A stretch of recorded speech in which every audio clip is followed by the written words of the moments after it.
How can a state governor be buying luxury vehicles for bandits?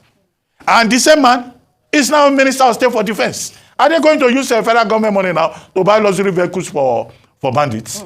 So it raises a lot of questions. But now, let's look at our budgetary system.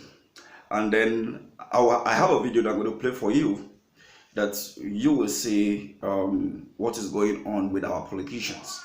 So I'm going to talk about basically on the behavior of our politicians and how a certain minister in this current administration looted money from the pension and the government of the states and purchased vehicle even for bandits. This trend over the week and many reaction, people talked about this and all of that. But before I go further, watch this.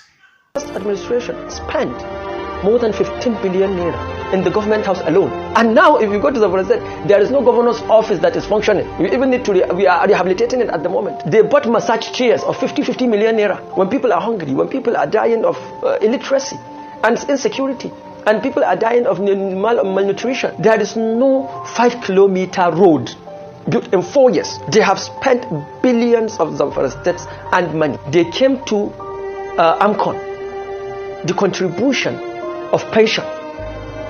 It was supposed to be, since the inception in 2005, the employer will contribute, the employee will contribute. From the beginning of time, since its inception, the government of Zamfara state the employer never put in their contribution. That is the government. Employees were contributing. At the end of the day, this past administration came to AMCON, withdrew the money, removed themselves from that engagement of a fiscal policy that transformed the pension processes and enable our people to get access to their investment after retirement. They withdrew that money. They squandered over 1.something billion out of pension money. What do you do with pension money? You see, Matawali, the current Minister of Defense, was accused to have, diverted the fund of Zamfara, buying vehicles for bandit and all of that. This is, a serious allegation. Now, that takes me to the issue that I talked about, the behavior of our politicians. Let's look at how this current administration is appointing some certain people. And you will see that some certain position that the government or the president is appointing people to, you will discover that those are the people with a lot of criminal record, or let's say allegation, on criminal issues, and money being siphoned by them in their past position or where they served before. But you see that the government will keep employing such people, put them in those places, and nothing will be done. No investigation, no sanction, nothing. Now, Matawali, who is the current Minister of Defense, having been the governor of Zamfara State for 8 years and still having high level of insecurity in his state, was given the Ministry of Defense. For somebody who, as the #1 security of your state, you could not protect your state, yet they gave him the Minister of Defense. What does that mean? There is something that we need to understand in that regards. But, so now let me give you what Ruben Abati have to say about that. Serious allegations here by the Commissioner for Budget and Planning of Zamfara State. On the surface of it, you may be tempted to say, oh, this is PDP government taking over from an APC government, and that there is partisanship involved, there is, politics involved. But what this Commissioner Gajam, has done is clearly to call out the former governor of Zamfara State, Bello Mohammed, popularly known as Bello Matawale, who is now the Minister of State for Defense in Nigeria. He simply indicted the former governor as having done absolutely nothing in Zamfara State, as having stolen the state blind. He made the point that the whole of Zamfara State does not even have 2 vehicles that can make a successful trip from the state capital to Abuja. And that, in fact, the previous government took money, contributing pension, that workers contributed, with the state not contributing a kobo, and squandered everything. And the government house became a place, an asylum space for bandits. And that the former governor, Matawale, the first Minister of State for Nigeria, was buying luxury vehicles for bandits.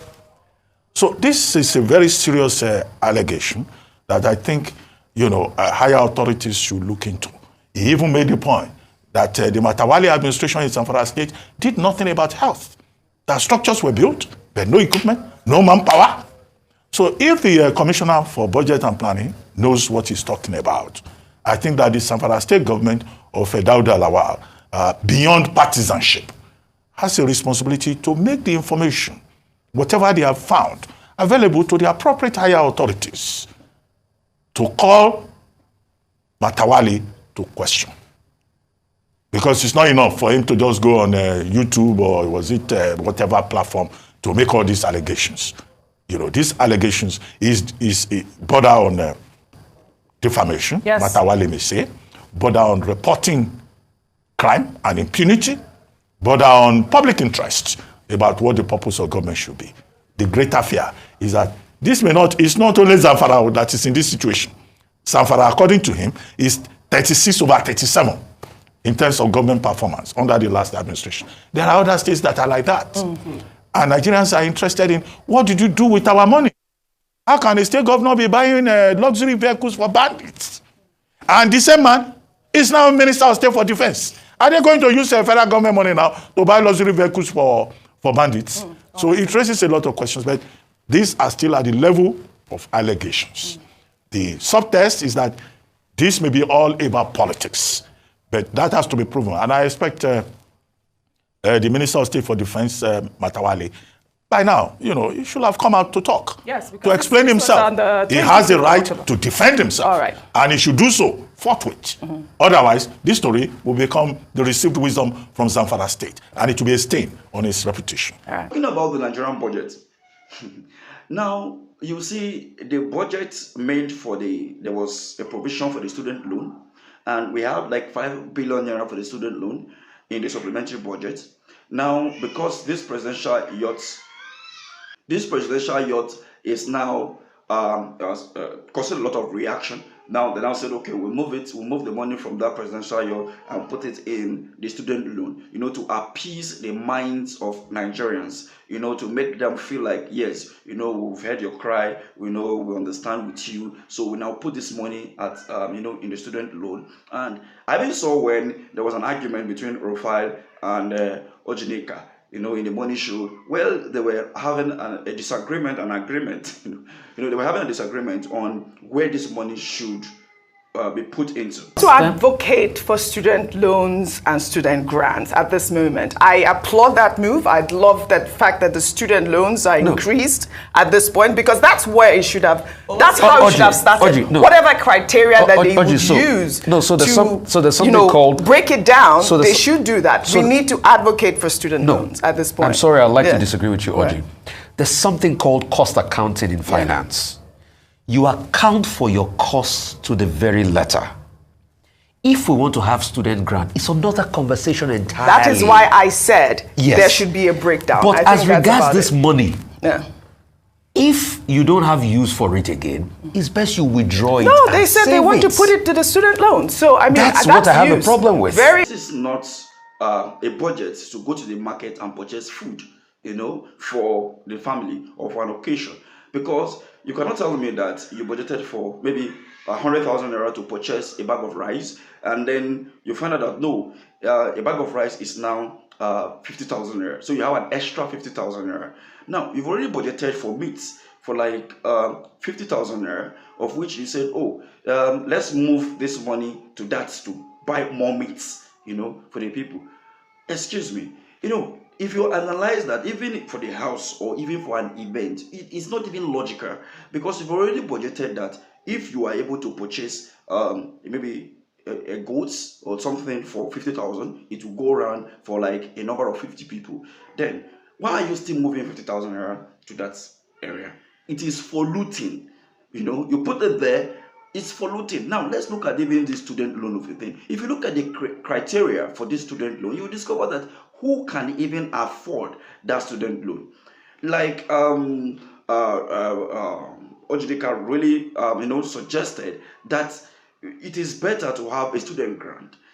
Even as Orofai said, no, agreeing that yes, it is good to have a student grant, but then you have to make provision for that later, not moving this money to this place and begin to talk and all of that.